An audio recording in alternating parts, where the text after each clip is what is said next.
In this video, we're going to be taking a look at multiplication patterns. Now, the essential question is how can you use a basic fact and a pattern to multiply a two-digit number? Now, it is important to know that you need to get out your math journal, your pencil, calculator, and also your Go Math book, and turn to page 21 of your Go Math book. Now, once you turn to page 21, let's take a look at the problem. So it says, how close have you been to a bumblebee? Hopefully not too close.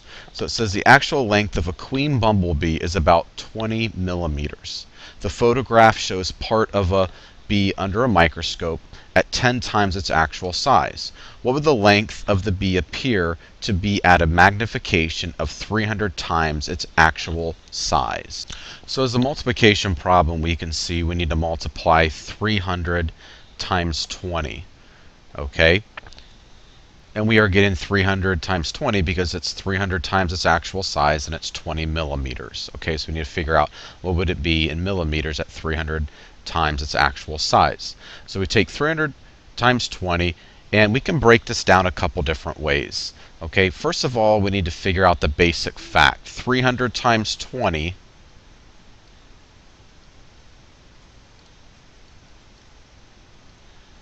you can see that the basic fact is 3 times 2.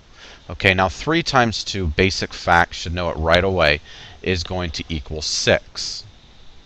Alright, now then from here, this can also equal 30 times 2 is going to equal 3 times 2 times 10 to the first power of 10.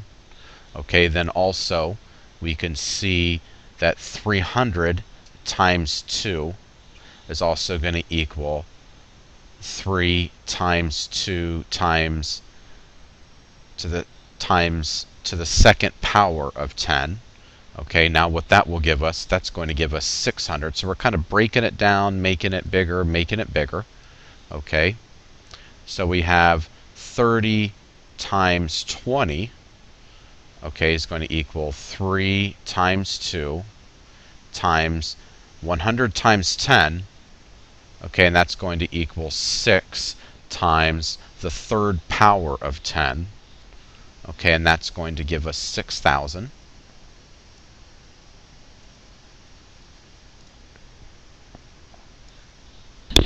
Now you may be asking, where did I get that third power of 10 and that 6 times 10? Well, where I got that from is there was 1 0 in 20 and 2 zeros in 300, so those were the 3 zeros that we needed to use in the third power of 10. So the third power of 10 represents 1,000, okay, which has 3 zeros. So we can see that the length of the bee would appear to be about 6,000 millimeters.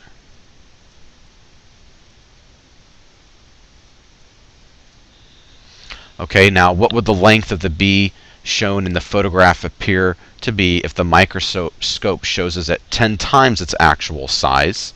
Okay, so what we're doing here is we're taking 20 times 10.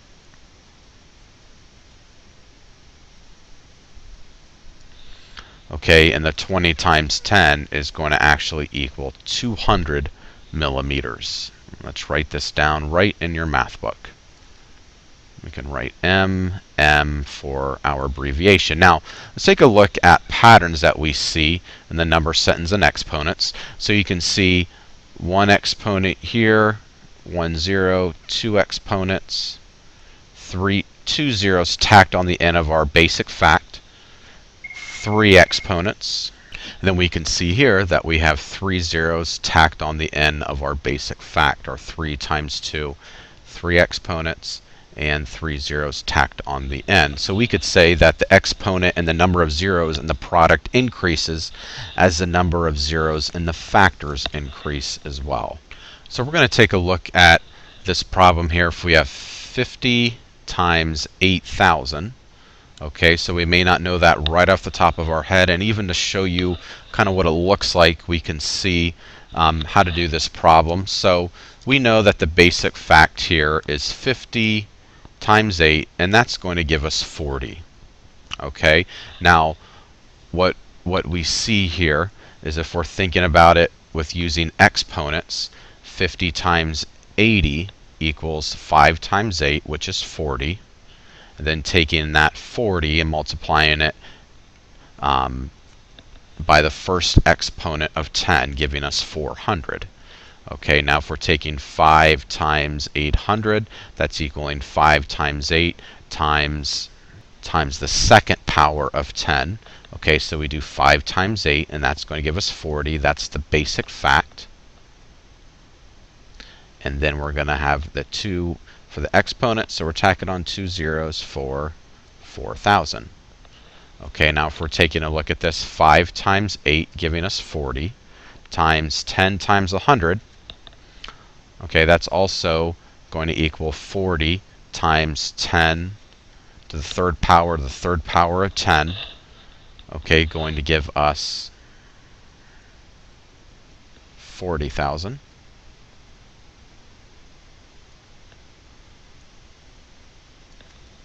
Now once we finally take a look at what the problem would actually equal here, we have 50 times 8,000. That's going to equal 5 times 8, giving us 40,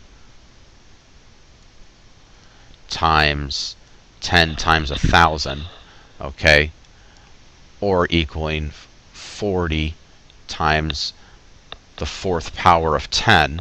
Okay, so you think about your basic fact, 40 times 1, that's going to give us 40. The exponent is 4, so we're going to add 4 zeros. 1, 2, 3, 4, for a grand total of 400,000.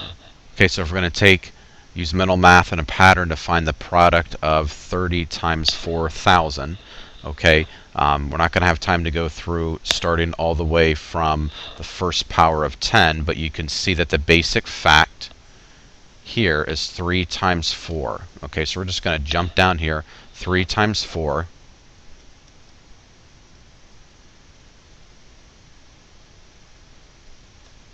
That's going to equal 12. Okay, then from here, what we can do is we know that if I'm trying to figure out my basic fact, now we can take that 12 and we can multiply it by, we have our 10 here, and the exponent is going to be however many zeros are in the problem, which is 4. Okay, 12 times the fourth power of 10. Okay, so we take 12 times 1. That's going to give us 12. Since it's the fourth power of 10, we'll add 4 zeros. 1, 2, 3, 4. Okay, for a grand total of 120,000. Or what you could do is you can take that 3 times 4, multiply those two numbers together, giving you 12. And another way you could do it is just tack on the 4 zeros at the end. 1, 2, 3, 4, for a grand total of 120,000 as well. Okay, let's take a look at these patterns here. We have 9 times 5 equals 45. We know 9 times 5 times the first power of 10. 9 times 5 is 45, the first power of 10. That means we're going to add a 0 at the end. 45 for 450. 9 times 5 equals 45 times the second power of 10. Add 2 zeros now.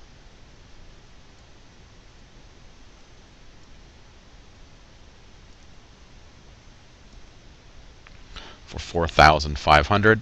And then finally, 9 times 5 is going to equal 45 times the third power of 10. That means we're going to tack on 3 zeros for 45,000. Okay, this is actually number 7 on page 22. So let's do this together. 5 times 4 equals 20. Now this is a tricky one here.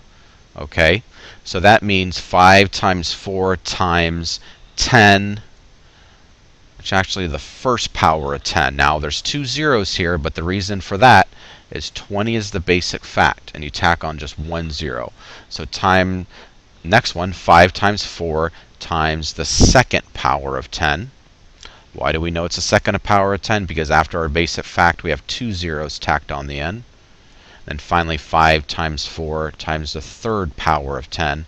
Why is it the third power of 10? Because after our basic fact there are 3 zeros tacked on at the end. Now what I want you to do is this problem all by yourself. When you're finished with it, you can press play and I'll have the answer for you. So I want you to pause the video now.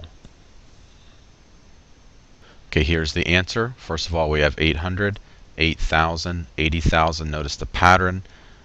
As the number, my exponent number increases, the amount of zeros I have increase as well. So 2 exponents, 2 zeros, 3 exponent, 3 zeros, 4 exponent, 4 zeros. Let's try. Now I want you to do these problems at your seat all by yourself, and when you press play I will have the answer for you. So pause the video now. Okay, let me show you the answers. We have 360, 7,200, 10,000, 30,000, and 560,000. Notice the pattern. After the basic fact, you can see the amount of zeros that are in your exponents are tacked on at the end. To wrap up the video, I want you to work on the test prep problem. How many zeros are in the product 5 times 4 times the fourth power of 10? Work this problem out. When you finish with it, you can press play and I'll have the answer for you. Pause the video now. Okay, this one is 5. The reason for that, 5 times 4 is 20. So a 0 and 20, then tack on the 4 zeros from the exponent. So to complete this video, let's take a look at the essential question. How can you use a basic fact and a pattern to multiply by a 2-digit number? You start with a basic fact and then write more equations with additional zeros and factors until you find the product of the original problem. And also you want to look for patterns to write the products. So this concludes the video on multiplication patterns. If you have any questions about this concept, please come and see me.